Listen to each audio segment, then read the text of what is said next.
The frame opens, already shaking. Sand fills most of the image, pale, dry on the surface, darker underneath where footsteps have broken through. A seagull moves into view from the left. It walks normally, pecking. One step, another, head tilting, listening for something only it can hear. Waves roll in the background, distant voices, wind. Nothing about the beach feels unusual. The bird pauses. Its foot presses into the sand and sinks slightly deeper than the others. It pulls back, shakes its leg, looks down. The camera zooms a little, not intentionally. The person holding it adjusts their grip. The sand ripples, not from wind. A shallow wave of movement passes just beneath the surface, subtle, like pressure shifting below a thin layer. The seagull pecks again, harder this time. It steps forward. Its weight settles. The sand compresses too easily. The bird freezes. Its posture changes. Wings lift slightly, not to fly, just balance. Another ripple. Closer now. The camera shakes harder. The bird tilts its head sharply to the side, confused. Alert. Listening again. The sand beneath its left foot sinks, just a few centimeters. The bird hops back. It doesn't leave the area. It doesn't scream. It just stands there, staring at the ground as if waiting for it to do something. The sand goes still. For a moment, everything looks normal again. Then the surface tightens. Not collapsing yet, just pulling inward. The ground gives way without warning. Not an explosion, an inward collapse. The sand folds down on itself, forming a tight, sudden depression. The seagull loses footing instantly. One leg disappears below the surface. The bird flaps hard. Wings strike the air, throwing sand outward in short bursts. Its claws scrape desperately, carving shallow lines that collapse as fast as they form. There is no sideways movement, no dragging across the surface. Everything pulls straight down. The bird's body jerks lower as if hooked beneath the sand. Its wings beat faster now. Feathers scatter, but none remain on the ground. The camera zooms again, unsteady, breath audible. The sand tightens around the bird's legs like wet cement. The seagull is still upright, still fighting, still alive. Its chest heaves, beak open, sound cut short by the wind. Then the ground pulls again. The bird drops to its breast. Its wings keep moving, but now they strike sand instead of air. The surface closes around its body, not burying, gripping. Within seconds, only the upper half of the seagull remains visible. Its head turns sharply toward the camera, eyes wide, fully alert. Then it sinks again. The sand smooths over where its legs were. The bird's shoulders vanish. Its wings fold involuntarily against its sides as the space below tightens.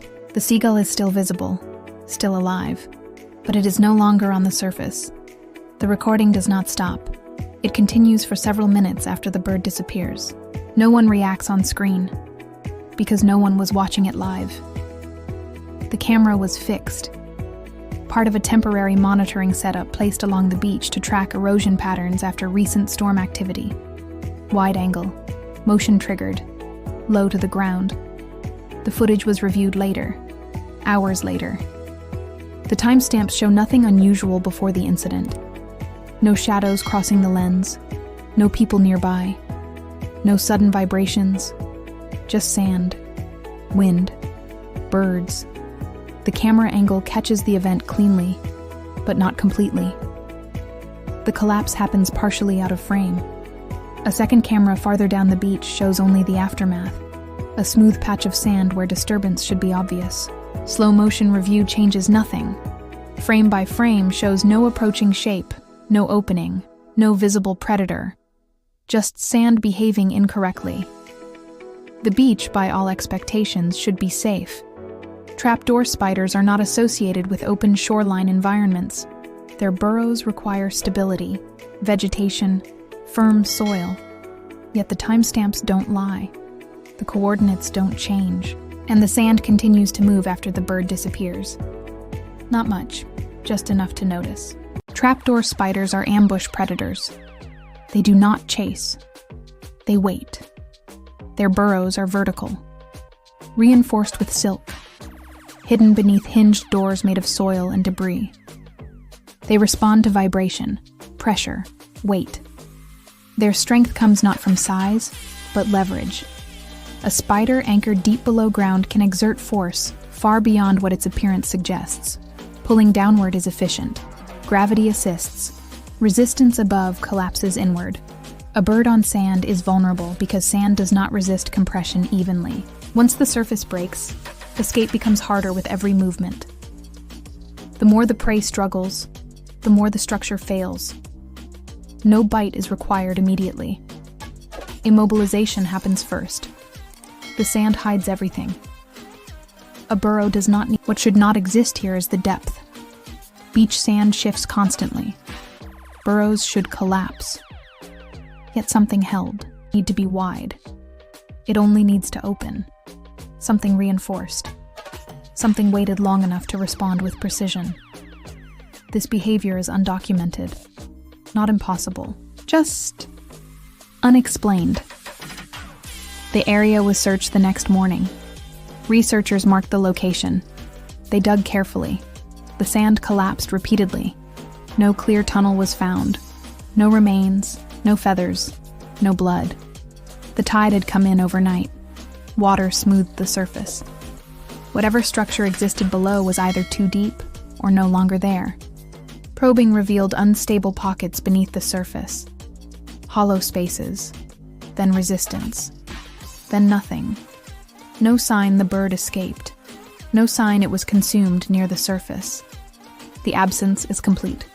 Something below does not leave evidence, and it does not surface. The camera was left in place. It continues recording. Same beach, same sand, same patch of ground. Birds return. They walk. They peck. They move around the spot, but never directly over it.